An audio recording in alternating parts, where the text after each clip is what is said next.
بسم اللہ الرحمن الرحیم نحمده ونصلی ونسلم علی رسولہ الکریم اما بعد۔ روزے کے اندر انسان کا قرب اللہ سے بڑھ جاتا ہے، چاہے وہ کتنا گناہگار کیوں نہ ہو، چاہے کتنا برا کیوں نہ ہو، مگر یہ قرب اللہ تعالیٰ سے زیادہ ہو جاتا ہے۔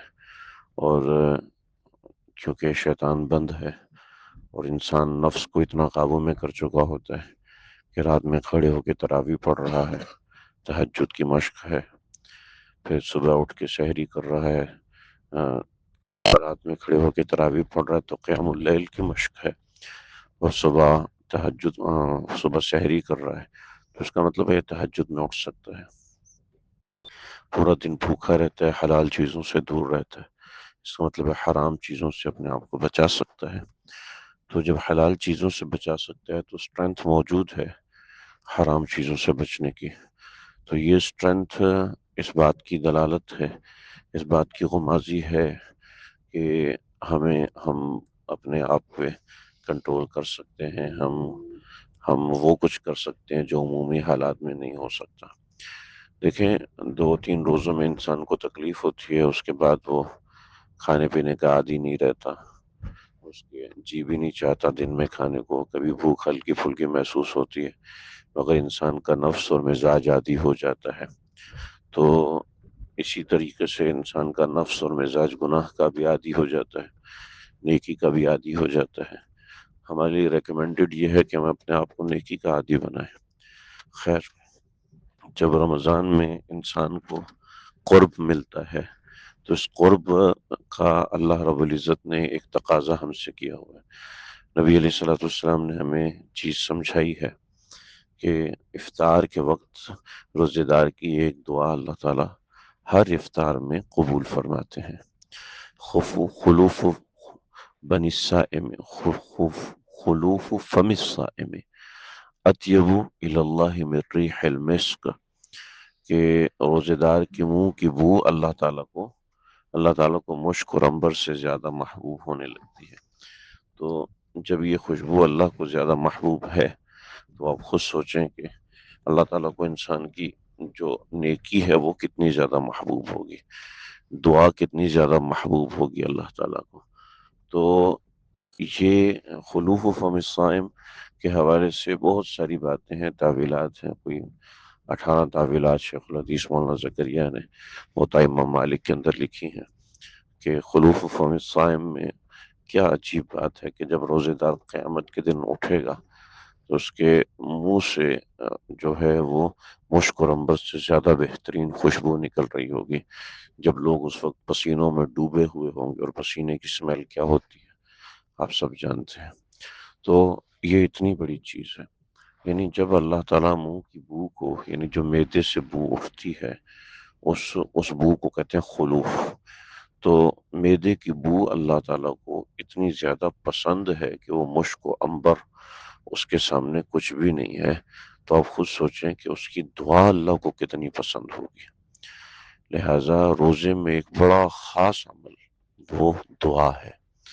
ہمارا یقین، ہمارا اذعان دعاؤں کے ساتھ سے کٹتا جا رہا ہے۔ اس کی بنیادی وجہ یہ ہے کہ ہم نے دعاؤں کو استعمال کرنا ترک کر دیا ہے۔ جو بندہ دعاؤں کو استعمال کرتا ہے تو پھر اللہ رب العزت اس کو دکھاتے بھی ہیں کہ یہ تیری دعا قبول ہو رہی ہے اور یہ تیرا عمل قبول ہو رہا ہے۔ ہر چیز میں انسان پرفیکٹ ہوتا ہے پریکٹس سے، مشق سے، بار بار کرنے سے۔ ہم دعا کو بار بار نہیں کرتے، اس وجہ سے ہمارا اس پہ اعتقاد نہیں جمتا، ہمارے دل کی کنیکٹیوٹی اس سے نہیں بنتی۔ ہمارا ہوتا ہے کہ ہمیں بخار ہوا ہے تو جاؤ ڈاکٹر کے پاس، اور ڈاکٹر جو ہے وہ دوائی دیتا ہے تو وہ ٹھیک ہو جاتا ہے، لیکن اصل میں یہ ایسے نہیں ہے۔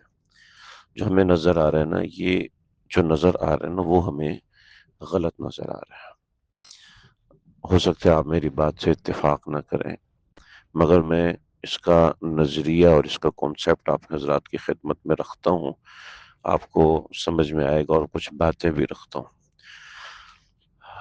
ہم جاتے ہیں ڈاکٹر کے پاس، یہ بیماری ہو گئی، یہ ہڈی ٹوٹ گئی ہے، ڈاکٹر اس کا علاج کرتا ہے، پلسٹر لگاتا ہے، انجیکشن لگاتا ہے، اس سے ہمارا درد ختم ہو جاتا ہے۔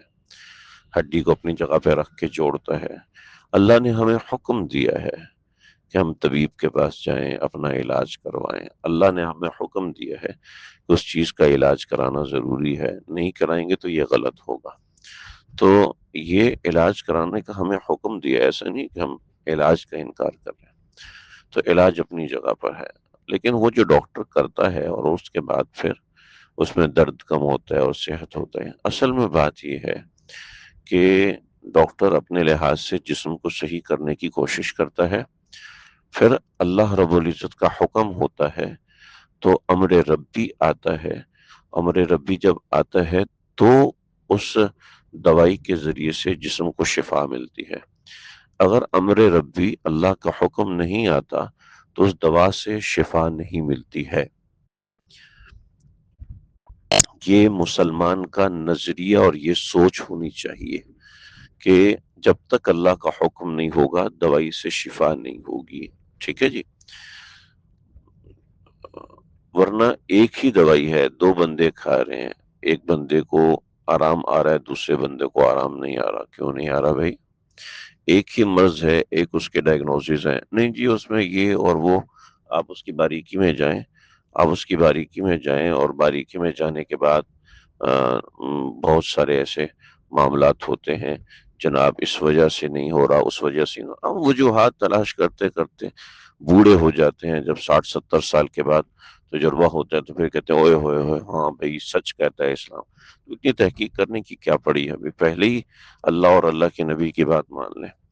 تو دیکھیے وہ جو امر ربی ہے، وہ جو اللہ کا حکم ہے، وہ ہماری دعا کے ساتھ متعلق ہوتا ہے، دعا کے ساتھ جڑا ہوتا ہے۔ کئی مرتبہ یہ باقاعدہ سائیکولوجی کی کتابوں میں لکھا ہے کہ کئی پیشنٹ ایسے ہوتے ہیں جن کو ڈاکٹر پانی کا ٹیکا لگاتے ہیں وہ ٹھیک ہونا شروع ہو جاتے ہیں۔ کئی پیشنٹ ایسے ہوتے ہیں جو ڈاکٹر کے پاس آتے ہیں، دوائی بھی نہیں کھاتے تب بھی ٹھیک ہو جاتے ہیں۔ کئی ڈاکٹر بتاتے ہیں، بڑے ماہر ڈاکٹر، اگر دوائی نہیں دوں گا نا یہ سیٹسفائیڈ نہیں ہوگا، حالانکہ اس کو دوائی کی ضرورت نہیں ہے۔ اور میرے دوست ڈاکٹر بہت، یعنی ان کا 30 سال کا ایکسپیرینس آغا خان کا تھا، تو مجھے کہنے لگے کہ بھائی ایک سیدھی سی بات ہے کہ آپ کے گھر والوں کو تسلی نہیں ہوگی، اس کے لیے دوائی دے دیتا ہوں، یا آپ سمجھا دو اس بچے کو دوائی کی ضرورت نہیں۔ میں نے کہا تسلی رکھیں، میں انشاءاللہ سمجھا دوں گا، دوائی دینے کی ضرورت نہیں۔ کہنے لگے کہ بھی میں پھر بھی دوائی دے ہی دیتا ہوتا ہوں تاکہ اس کو سیٹسفیکشن ہو جائے، ورنہ وہ ٹھیک ہی نہیں ہوتے، کہ اصل سیٹسفیکشن ہے مریض کی۔ تو بات یہ ہے کہ ہم صرف یہ سمجھتے ہیں کہ دوائی سے ہی ٹھیک ہوا، نہیں، دوائی نہیں، امر ربی ہوتا ہے تب ٹھیک ہوتا ہے۔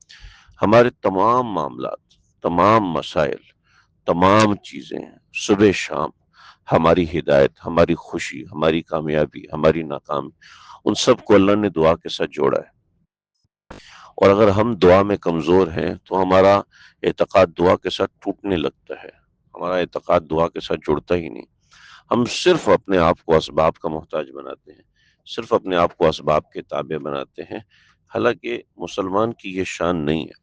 مسلمان اپنے آپ کو اللہ کا تابع بنائے، مسلمان اپنے آپ کو اللہ رب العزت کے احکام کا تابع بنائے، اس کی مرضی کا تابع بنائے اور اس کے مطابق اپنی زندگی گزارنے کی کوشش کرے۔